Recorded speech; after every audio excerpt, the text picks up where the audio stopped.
Coverage map.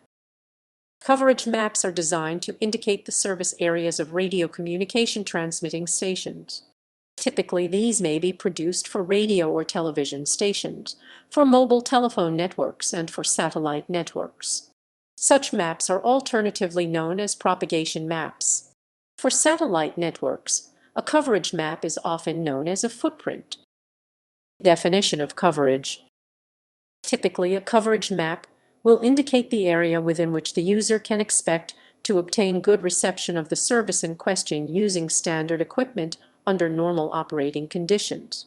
Additionally, the map may also separately denote supplementary service areas where good reception may be obtained, but other stations may be stronger, or where the reception may be variable, but the service may still be usable. Technical details. The field strength that the marked service boundary on a coverage map represents will be defined by whoever produces the map, but typical examples are as follows. VHF-FM/band Roman 2. For VHF-FM/band Roman 2, the BBC defines the service area boundary for stereo services as corresponding to an average field strength of 54 dB relative to 1 UV/m at a height of 10 m above ground level. For mono, it is 48 dB relative to 1 UV/m. The receiving antenna height of 10 m dates from the 1950s when receivers were relatively insensitive and used rooftop antennas. Although this may seem unrealistic for typical situations today, when combined with the above threshold, it is considered a good proxy for providing coverage to more sensitive modern receivers used without external rooftop antennas. MF/medium wave. For MF/medium wave, the BBC defines the daytime service area boundary as a minimum field strength of 2 MV/m. At night, the service area of medium wave services can be drastically reduced by co-channel interference from distant stations. Limitations. Often coverage maps show general coverage for large regions, and therefore any boundary indicated should not be interpreted as a rigid limit. The biggest cause of uncertainty for a coverage map is the quality, mainly sensitivity, of receiving apparatus used. A coverage map may be produced to indicate the area in which a certain signal strength is delivered, even if it is 100% accurate, which it never is. A major factor on whether a signal is receivable depends very much on whether the receiving apparatus is sensitive enough to use a signal of that level.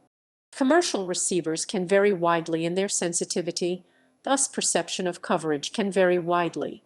The quality of reception can be very different at places only short distances apart, and this phenomenon is more apparent as the transmission frequency increases. Inevitably, small pockets of poor reception may exist within the main service area that cannot be shown on the map due to scale issues. Conversely, the use of sensitive equipment, high-gain antennas, or simply being located on high ground can yield good signal strengths well outside the indicated area. The significance of local geographical conditions cannot be overemphasized, and this was underlined by an experiment which revealed the signal reception conditions around a typical house. The site did not have the critical line of sight propagation to the transmitter. Average signal levels, taken at the same height, varied by up to 6 dB, and for individual frequencies by up to 14 dB. In RF reception terms, these figures are huge differences. Although carriers and broadcasters attempt to design their networks to eliminate dead zones, no network is perfect, so coverage breaks within the general coverage areas are still possible. There are limitations inherent to the way in which data collection for coverage maps is carried out. Traditional coverage maps are based on models constructed from readings taken by dedicated network testers. This often means that coverage maps show the theoretical capacity of the network rather than its real-world performance. In recent years, companies such as OpenSignal and Sensorly have emerged that provide coverage maps based on information crowdsourced from consumer applications. The advantage of this approach is that the coverage maps show network reach and performance as it is experienced by its users. Often companies will construct low-power satellite stations to fill in bad reception areas that become apparent once the high-power transmitter's coverage map has identified where the network is deficient.